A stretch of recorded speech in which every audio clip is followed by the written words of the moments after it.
Welcome to More Fanime. I'm your fan of more anime, and today I will be ranking my top 10 Warlords of the Sea, the Shichibukai from One Piece, from least favorite to favorite. And I'm very excited to do this because I really love the Shichibukai from One Piece. These warlords, I love this group. It's the weirdest thing. Like, they are a group, sort of, but they are completely separate. The only thing I can compare them to in another anime that I enjoy from Naruto would be the Akatsuki. They're the closest thing I could compare them to, and I think I've always really enjoyed the Akatsuki and their aesthetic and the whole idea, and I've always thought they were the best group in all of anime, but now that I'm so deep into One Piece at this point, now that I consider One Piece the greatest anime/manga of all time, I think the Warlords of the Sea, if they're comparable to the Akatsuki, are a better group individually. Like, they all seem more fleshed out. They seem more developed. They all have a backstory. They all have impact on the story. And the Akatsuki, while they look cool, and their threads, their attire all matches with the red clouds and the big cloaks, they look badass, and that's cool and all. Only a select few actually have deep backstories or major motivation or even a true impact on the plot. Some of them are just there as stepping stones for the main characters. And while I feel like the Warlords of the Sea, honestly, really changed this world, and they all have different goals. They all have different objectives and different ways they like to be Warlords of the Sea.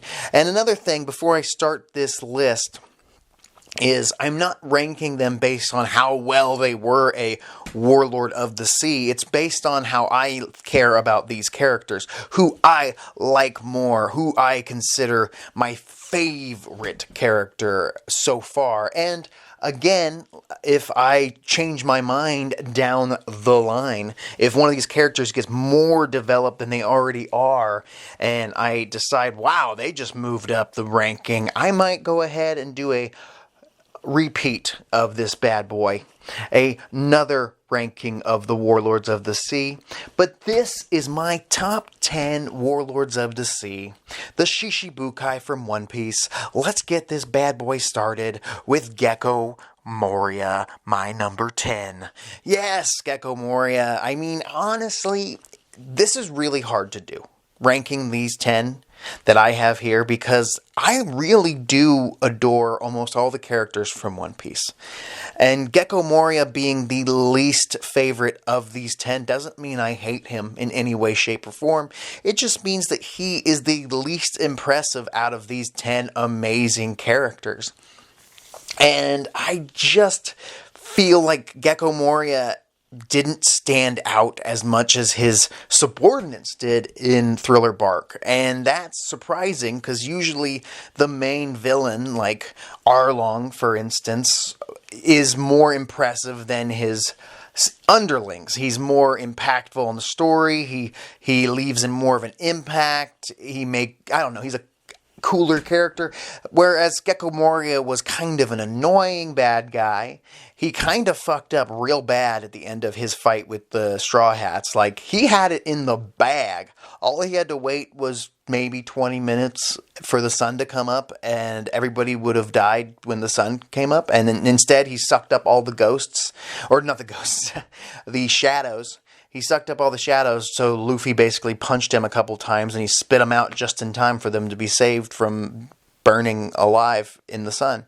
So he's got an overpowered devil fruit that he seems to pull out, moves out of his ass constantly, like switching places with his devil fruit. He's a lazy fella. I can't believe in a guy that uses his crew to succeed. He even tells Luffy, he's like, you don't need to be strong to be a fucking king of the pirates. You just need to surround yourself with a really good crew. And he kind of just sat back and underestimated Luffy, which led to his downfall. Gekko Moria is cool, but he is in no way, shape, or form anywhere close to my number one Shichibukai. And I'm assuming he's also your least favorite. He's got that gothic look, that almost vampire look. I almost think he's probably had some surgery given to him by Dr. Hogsback, because he looks very... he looks like he's had some work done, to say the least, or he's a different species, because he just is a unique-looking character. But like I was mentioning before, his subordinates, like Dr. Hogsback, to me, was almost a more villainous character in Thriller Bark. He was kind of a dickbag. But Perona, one of my favorite female characters in One Piece at this point, she, in my opinion, was the most impressive villain from that arc, that also has a bigger impact on the story going forward after that arc. And I just really liked her character, and her laugh was also weird like Gekko Moria, but it never really annoyed me like Gekko Moria did. Just personal preference here. I also feel like Oars, one of Gekko Moria's subordinates, was more impressive. His group fight with the Straw Hats, in my opinion, was much more fun than Gekko Moria's group fight with the Straw Hats. So that's my number 10. Number 9 is Jimbei of the Fishman Pirates. Jimbei, this guy.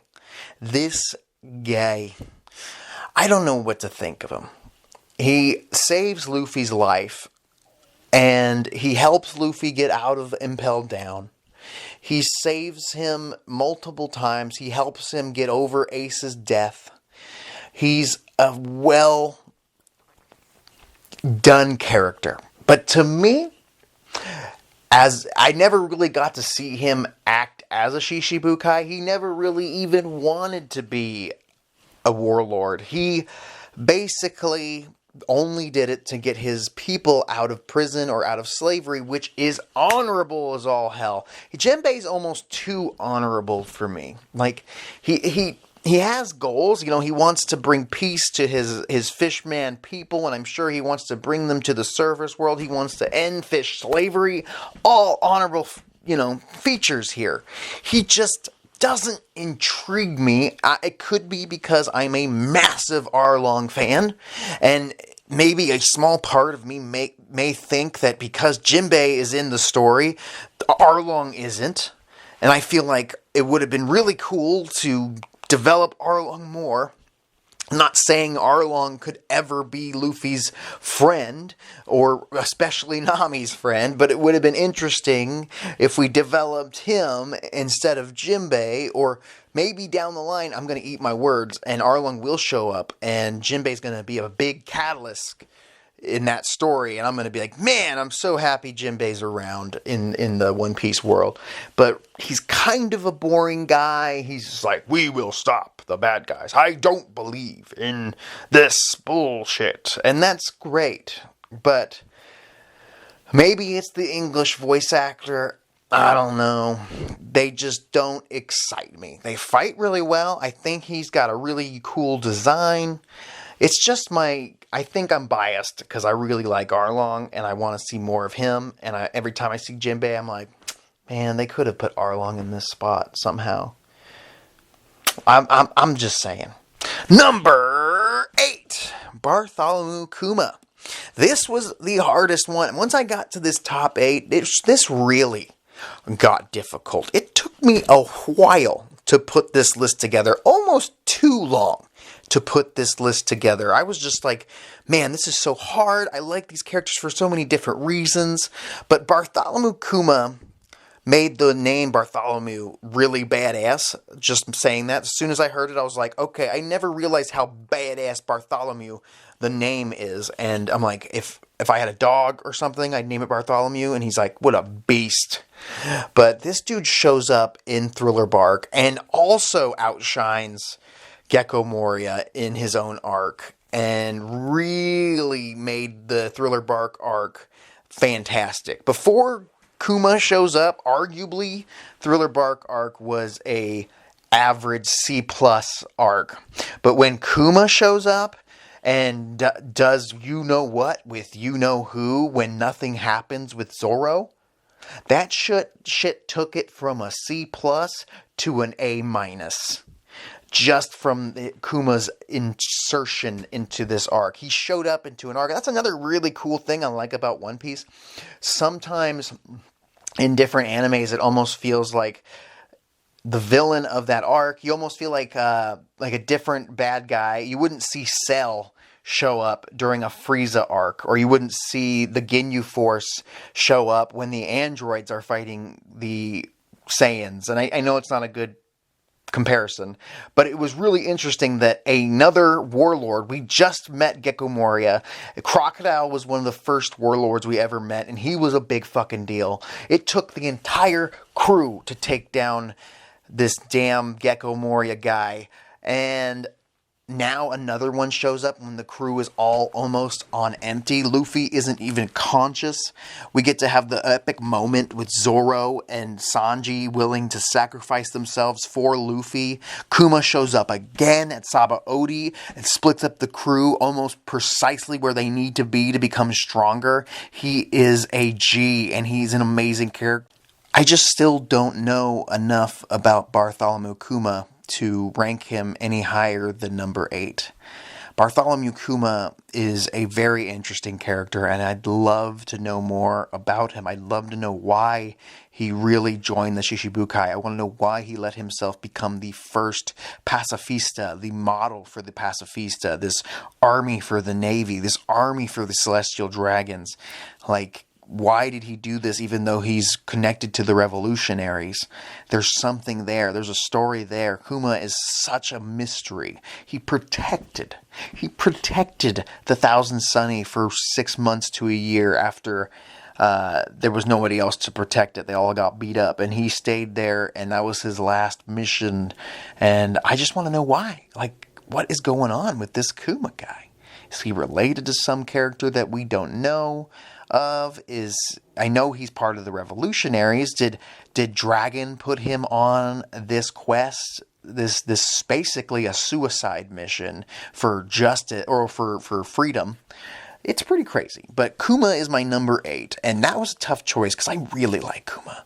I think his introduction was so cool. He got introduced almost better than any other warlord. His look, his aesthetic, his size, his abilities, they're all very unique, and I don't think I've ever seen anything like it in another anime. Number 7 is the Queen Boa Hancock. Yes, Boa Hancock. I didn't want to like Boa Hancock when I first saw her. I felt like she was almost too cool for school, but I think she's just the proper amount of cool for school.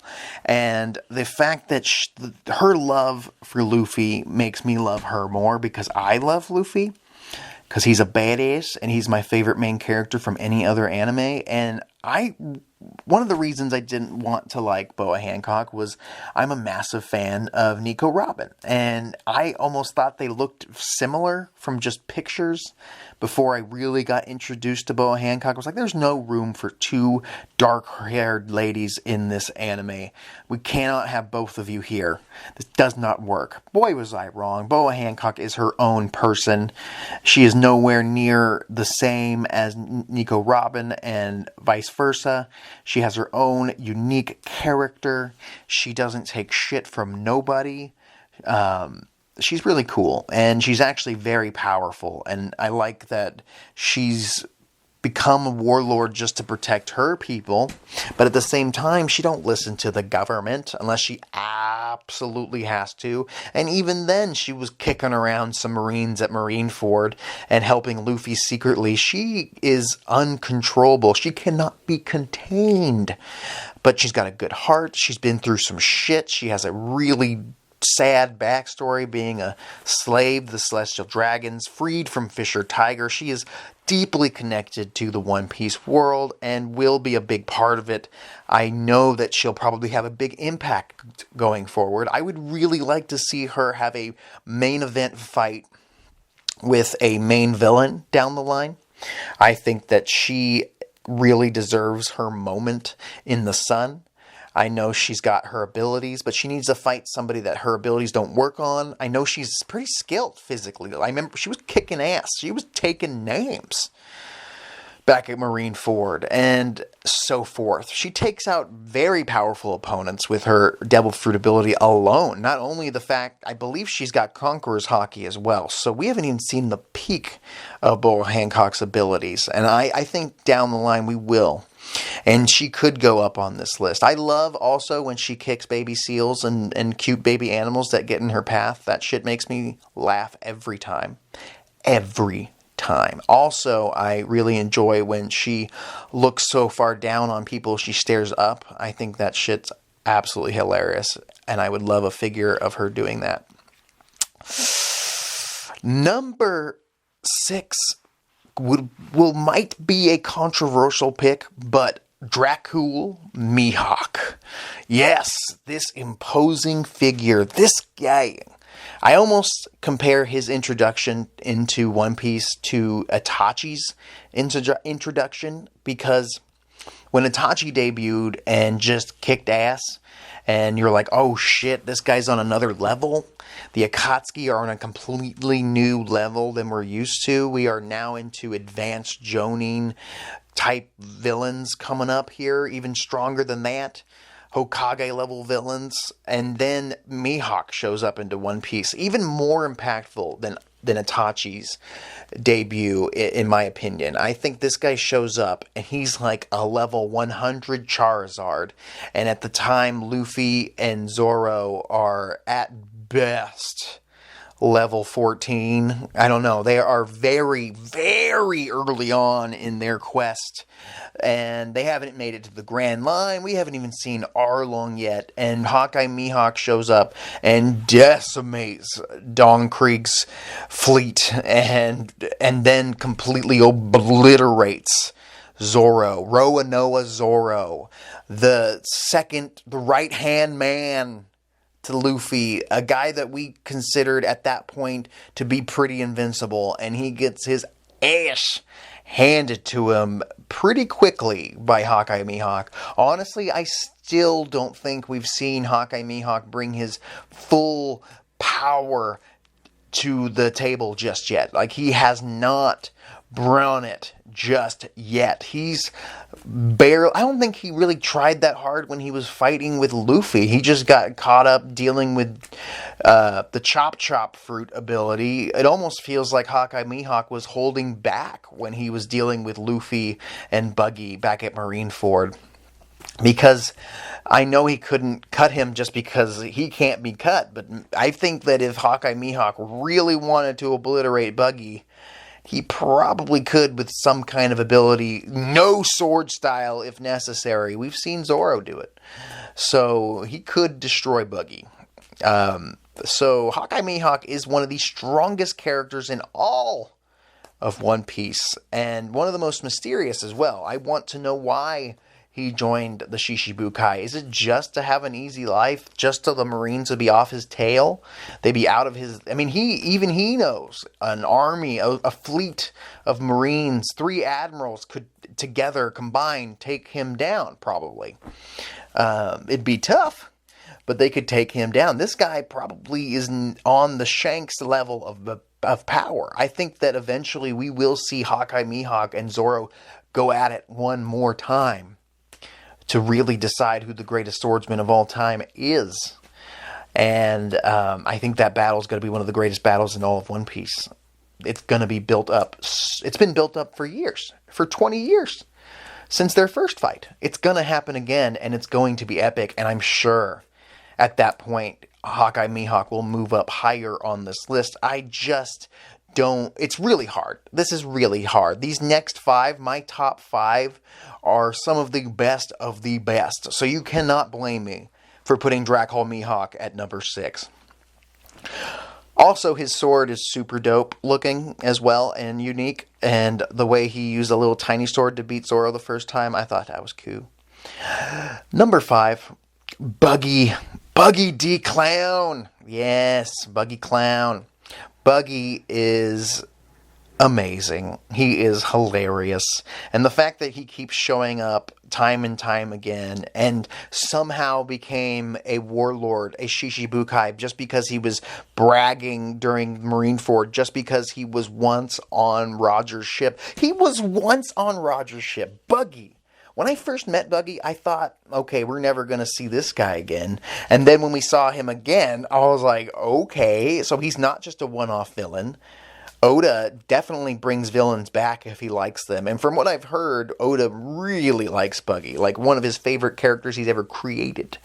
Buggy is my personal favorite fictional clown man. Take that, Joker from Batman.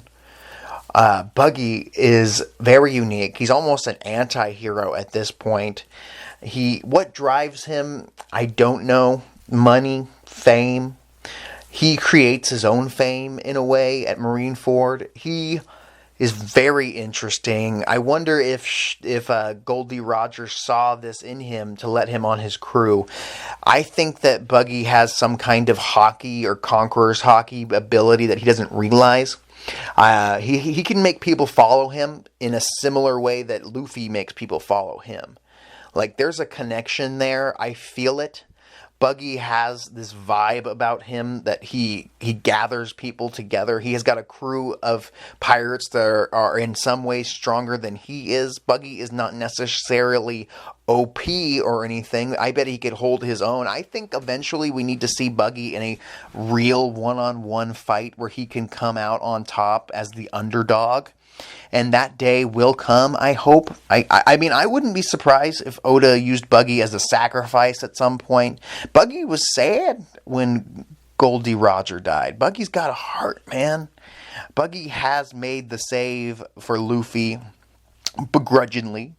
He does have his goals. I don't think he wants to be king of the pirates. It would be a epic joke if... I don't even want to call it a joke. It would be crazy if Oda decided to make Buggy the king of the pirates. He hasn't really made it clear if that's his major goal. He wants to be famous, and now that he's a Shichibukai, he's kind of reached an ultimate peak, being a Shichibukai, working for the government, being one of the top pirates in the world, world-renowned, especially now that people know that he worked with Goldie Roger. He was with Shanks, an emperor. It's pretty epic, if you ask me. I would love to see more about him and his relationship with the Goldie Roger pirate Shanks. Why they, I guess they've always been rivals, but they're kind of friends. I really like Buggy. I know he's got big things in the universe. I can't imagine Oda would have kept him around so long just to be the butt of the joke, just to be a gag. I think that he's going to end up doing something absolutely amazing by the end of this series. The fact that Oda took the Emperor Pilaf of the One Piece world and made him a major player is outstanding. Number 4, Doflamingo. I just recently finished the Dressrosa arc, and Doflamingo is fantastic. And the fact that Oda set up Doflamingo to be a main villain way back around the Skypiea arc, maybe around Jaya. I can't remember. It was right around there, way back, and then built him up for many, many arcs going forward. And then we see him again at Marineford, kicking ass, taking names, took a leg off of Oars Jr., kicked Crocodile's ass, even though Crocodile was able to somehow contend with him. I don't know how. I wish I knew. Doflamingo is overpowered as shit. His birdcage is one of the most epic techniques in all of One Piece. One of the hardest things to break. Even Zoro couldn't cut through it. Doflamingo is such a cool character. His design is unique. I love the glasses look. I love the big pink boa. I love his crew. I love the way he treats his family. Even if he's even said, like, I won't punish my family if they fail a mission, but I will punish one of them if they betray me. Even though he thinks he's better than humans, Doflamingo treats his people. If you're part of his family, he'll treat you like family. He might be overbearing like he was with Baby 5, but he will protect you if he can, even though he did try and close the birdcage on everything in Dressrosa, and probably would have killed his people if he accomplished that.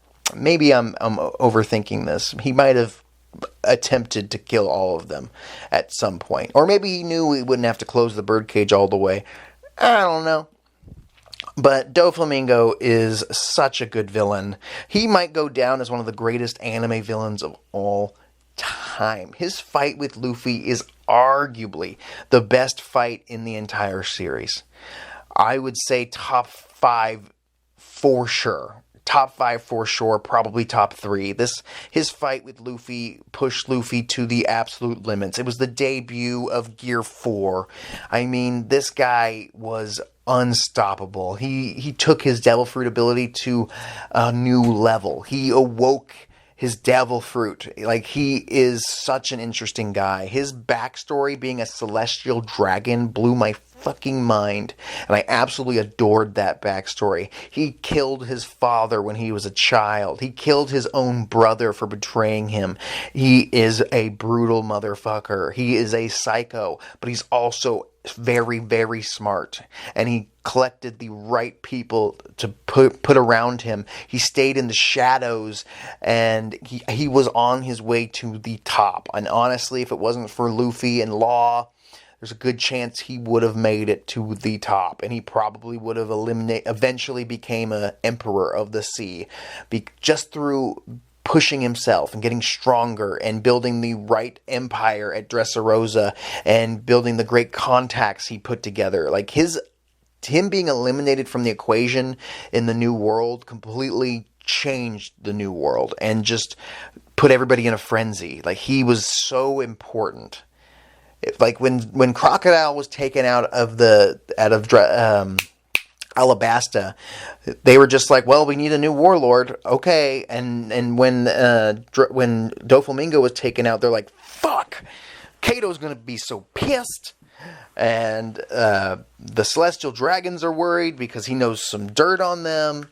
So many bad things are gonna happen because of him being taken out of the equation. A lot of good things will happen as well, but a lot more bad things are going to happen. He was kind of keeping chaos from happening, but he was causing really shitty things to happen as well in Dressrosa and probably in other places by supplying the world with weapons and counterfeit devil fruits. Doflamingo is my number 4, but let's get into the top 3. Number 3 is Law. Law! Yes! I know. He wasn't a Shichibukai for long. He wasn't a warlord for long. But he used that to his advantage. He used the Shichibukai system to get what he needed to enact his plan, his grand plan to stop Doflamingo, to defeat Kato, to do all these things. He was able to defeat Doflamingo with Luffy. His plan didn't go off without a hitch, but he used the Shichibukai to do that. It was a catalyst to that. I was so excited when Law showed up at Punk Hazard and they said that he was a warlord now. I got very hyped because I had no idea. Maybe a reason that bad boy was such a big secret, or just nobody ever talks about it, was because it was so brief. But I'm glad, because it shocked me, and I was like, oh shit, is he really listening to the Marines now? What's going on? What happened with this guy? There's got to be an ulterior motive. And this guy, Law, I really also, similar to Boa Hancock, didn't want to like because he seemed too cool. His design just seemed, edgelord, Sasuke-esque, but nobody. This guy is very badass, and his abilities are so unique. And at first, when you first see it, you're like, okay, so it's Buggy's ability, but he does it to other people. No. It is much more than that. It can literally possibly give people immortality. It can repair severed limbs. It can repair Luffy when he was on the brink of death at Marineford. He can cut people up and switch their bodies. He can give people horse legs, basically make centaurs. He is cray-cray with this devil fruit ability. The room thing is so cool every time he uses it. Shambles. The gamma knife. Dude. Law easily has some of the best abilities. He's also a swordsman, so I've also wondered how he would do against Zoro in a sword fight. I guess without his Devil Fruit ability, he would lose easily. That's my guess. But with his Devil Fruit ability, I could see it being a very fantastic fight with Zoro and Law. Law is slowly becoming one of my favorite characters in the series. And I usually don't like characters that everybody loves, because I know the fandom really likes Law, but man, so do I. Oda is so good at developing these characters. And Law, though he was a warlord for a short amount of time, he did it right. He used that time well. And I think that he's very unique, and I think he's going to have a big impact on the story. I think that he is probably going to die if he needs to sacrifice himself to give somebody immortality down the line. Who knows? I think that if I was going to ship this guy, and I'm not a big shipper, I think that he'd be cool with Nico Robin, and that's hard for me to say, because Nico Robin's one of my favorite characters, and she don't need nobody. She don't need no man. But Law's a cool character, and I think they'd be cool together as well. Not a reason he's in my top 3. I just think he's a cool guy. He has a badass backstory. His backstory getting screwed by the government in the White City, where he got that disease, the white... I can't remember what it was called. Some kind of white disease. And he was dying, and Corazon saved his life by getting him the Opie fruit. And now he was able to save his life somehow. Law had one of the saddest backstories. Honestly, top 3 saddest backstories in the story. And his story intertwining with Doflamingo was also very dope. One of my favorites to read so far. Number 2, we're getting down to the top 2 here. It's Sir Crocodile. Yes, the first warlord that we were introduced to.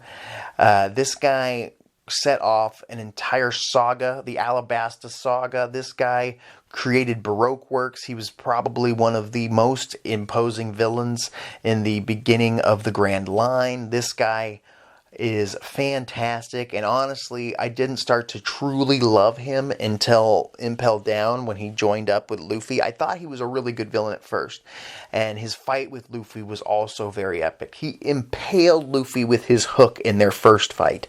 This dude's ability, he doesn't control sand like Gaara. No, he is sand. He's a Logia type, and he knows how to use it. He's very good at becoming sand. He's very good at using that ability, and he chose Alabasta. Alabasta is probably going to end up being one of the most important islands, kingdoms in the whole series. They were one of the 20 kingdoms that, that did that thing in the 100-Year Void. And Crocodile chose that land because it was sandy, and he wanted to read the poneglyph so he could get that weapon, so he could take down Whitebeard and, rule the seas and whatnot, become king of the pirates. I would be so excited if Crocodile became king of the pirates. There's a mystery with Crocodile. You know what's interesting about Crocodile? Is he's one of the few villains that doesn't get a badass backstory. I feel like I guess Oda doesn't give all the villains backstories, but I'm waiting for Crocodile's backstory. I want to know more about this guy. How did he lose his arm? When did he get his devil fruit ability? How did he come up with the Baroque Works idea? I would watch a whole mini movie, like a TV special about Crocodile's early years. This guy was at the execution of Goldie Roger. Where does he fit into the equation? What did he do before leading up to Alabasta? This guy is very interesting, and his inclusion into Marineford was one of Oda's greatest decisions, and I am so excited to see more of Crocodile in the new world. I want to see him do more, now that he's more of an anti-hero type. He could even become another villain of another arc down the line if he's gotten strong enough to handle Luffy and the Straw Hats, but I have a feeling he's kind of playing for the good guys now. He was an epic Shichibukai. He used that. He was the first to take the Warlord system and use it to his advantage in the story and start this whole hey, maybe this whole Warlord idea isn't a good idea. Maybe we shouldn't give epically strong pirates free will to do whatever they want as long as they follow certain unwritten guidelines. Like they can't take over a kingdom. I don't know what the rules are, but they get to do pretty much whatever they want, and all they have to do is be the dogs for the Marines when they have to deal with somebody like Whitebeard, for example, in Marineford. And not all of them really listen to them. The Warlords are a very flawed system. Honestly, if it was up to me, I would be hire 7 admirals. Get 7 admiral level Marines and just have maybe 3 fleet admirals. I don't know, but don't hire criminals to police criminals. That just seems ridiculous. That's like if the U.S. government just released the 7 strongest criminals that we have in the jail system. And we're okay, you can be free and you can do whatever you want, but you have to make sure nobody else does bad things. That's redonk. But Crocodile set the standard. He set the bar high. This guy put together Baroque Works, which was awesome. His whole arc was fantastic. I just need to know more about him before I can put him in my number 1 spot. I've already ordered a badass statue of his character. I wouldn't be surprised if I got a tattoo. His design is so sick. His abilities are so sick. I just need to see him go one-on-one with somebody like he did at Marineford when he went one-on-one with Doflamingo, but it was very off-screen type of fight. I want to see him really go head-to-head with a villain and show us just how strong he has become, or really is. I know he underestimated Luffy like most villains do, and that's the reason he lost. That's the reason for his downfall. But he probably was stronger than Luffy in that fight. He just, underestimated Luffy. I really like his character. I can't wait to see what developments come from his inclusion to the story. Mark my words, Crocodile will be a very important part to the end of One Piece. I feel like his character is just necessary. And I feel like there is a mystery there, especially with Ivan, the Queen of Queens, told Luffy that she knows a secret about Crocodile, and he won't betray them because he'll reveal that secret. And I want to know that secret. But my number 1 is not Crocodile, even though I love him, and he's a badass. My number 1 is the one, the only, Blackbeard. Yes! Blackbeard. This guy is the main villain of One Piece.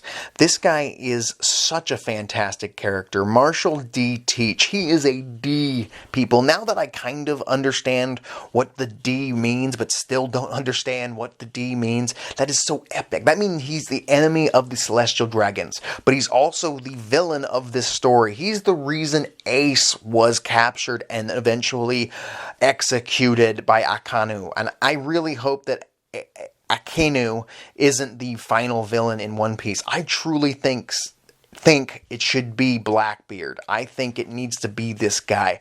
Marshall D. Teach killed Whitebeard.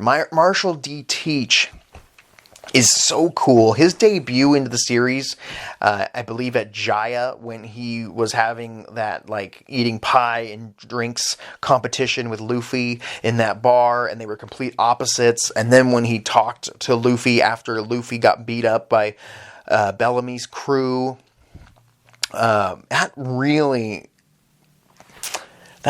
made an impact with me. What he said to Luffy was very impactful about dreams. He's like, dreams never die. A man's dreams never die. Blackbeard's inclusion in Impel Down, when he went head to head with Luffy for a hot minute, and then Magellan, that shit was dope. And then eventually recruiting all of the level 6 pirates that he felt were worthy of being in his crew, that ended up killing each other to decide who would eventually join his crew. He put together a plan. He was going to capture somebody like Luffy or Ace. He ended up settling with Ace, as we know. And he had a plan to join the Shichibukai, to become a warlord, so that he could get into Impel Down. And who knows if his plan would have worked if Luffy never showed up. There's some kind of connection there with Luffy and Blackbeard. Like, his plan probably would not have worked if that was... he could never have predicted that Luffy was at Impel Down. And I think that it was kind of luck, but at the same time, he put this plan together. He knew what he wanted to do. He wanted to gather Whitebeard and gather this crew to crush Whitebeard. Maybe it just kind of worked out, because if he had gotten Luffy and turned him into the government, they might not have executed Luffy in such a grand way, because Luffy has no connections with Whitebeard. So really catching Ace was a much better plan. And then bringing Whitebeard there, and then waiting. He didn't want the spectacle of going head-to-head with Whitebeard. No. He waited until Whitebeard was on his last leg, and he came down and fought with him. And yes, he got his ass handed to him, but then his crew jumped in. Blackbeard doesn't care about honor. He'll cheat. He'll lie. He'll do whatever it takes to get to the top. And I wouldn't be surprised if Blackbeard really wasn't that strong when he left the Whitebeard crew. Like, he might have been decently powerful, but I don't think he was that strong. He did scratch... I believe he's the one who gave Shanks his eye scar, so he did do that. But this guy, his plan was to get the Darkness Fruit. His plan was to get Whitebeard's Earthquake ability. And there's so much mystery to this guy. And now he's one of the strongest pirates in the entire world. He will easily go down as one of the greatest villains in all of anime. The fact that a character named Blackbeard is one of the greatest villains in all of anime is because Oda made it happen. I love pirates, and I love that Blackbeard is one of the most piratey of all pirates in One Piece. And when you first look at this guy, you're like, who is this goofball? But man, does he become a badass. And man, I want to know so much more about him. There's so much mystery there, and I can't believe, even with all of that mystery, that he is my number one. He might be my favorite villain in the entire series, to be honest. This guy is fantastic, and no, he wasn't a warlord for long, but when he became one, I was also shocked, and I was also very excited, and I was like, why would this guy want to work for the government? Blackbeard could easily become the king of the pirates by the end of the story, and I wouldn't be mad if he beats Luffy and it's a sad ending. I don't know. I really want to know Blackbeard's childhood, his backstory. I want to know what brought him to where he is. If Oda decided to dedicate, 3 or 4 volumes just to a Blackbeard flashback, I would be here for it. Like, we get to live Blackbeard's life like he's the main character. Like, he's the good guy. I'm sure Blackbeard looks at himself like he's the hero of his own story. Just like most people do. He doesn't seem 100% evil. If you, like, I feel like there's a person behind those psychotic eyes. Like, this guy had a plan. He's a strategic man. He put together a crew that follows his word verbatim. I think he's a very unique main villain. I think that he is going to have one of the most epic battles with Luffy down the line. And I hope Luffy's the one that gets to take him down. I hope so. I don't know who it's going to be. I can't imagine it's going to be like a Kobe type or Zoro. I feel like Luffy has to be the one to take Blackbeard down. And I almost hope that Luffy gets to take on Akainu and Blackbeard at some point, and he probably will. But I could see Oda changing everything up. Maybe Blackbeard does something crazy. Wouldn't it be sick to see Blackbeard and Luffy be forced to work together? I really would love to see that. Like, these two begrudgingly work together to get out of a jam, or they have to deal with the Marines or the Celestial Dragons down the line, but then eventually, fight as well. I think it'd be cool to see a true villain like Blackbeard work with a true hero like Luffy. Two opposites which might work together almost perfectly. Like him combining his darkness fruit ability and his earthquake fruit ability and Luffy's gum ability in some way. Like, they might come up with tag moves. I don't know. But if they were put in a corner and it was either them or the Marine Admirals, I think that they would come out on top. They are Blackbeard is one of the strongest characters now, and he's put together one of the strongest crews. Oh, man. He took down Whitebeard, people. How can't Blackbeard be your favorite villain in this series? This guy's amazing. His character's amazing. His voice actor's amazing. His outfits are amazing. Blackbeard's amazing. I don't have one bad thing to say about Blackbeard or his character development. He might become king of the pirates someday. I just need to know backstory here. I would love to see a Blackbeard movie about his history, the history of Blackbeard. I'm here for it. Where he's the main character, where he met his crew after he left the Whitebeard crew. Are they from his crew? Are some of them from them? I don't know. There's something going on with Blackbeard. He's related to somebody that we don't know about. He's got a son or something, or a brother. I don't know. But we're going to find out, and it's going to blow our fucking minds. Blackbeard's my numero uno of the Shichibukai, and he should be yours, because he's one of the greatest villains in all of anime. That is my list of my top 10 Warlords of the Sea. Blackbeard, Crocodile, Law, Doflamingo, Buggy, Hawkeye Mihawk, Boa Hancock, Bartholomew Kuma, Jimbei, and Gekko Moria. What'd you think? What does your list look like? Please comment down below. Please share and please subscribe, because we are on the road to 1,000 subscribers, people. More Fanime is on the rise to the top, just like Blackbeard. I'll talk to you later.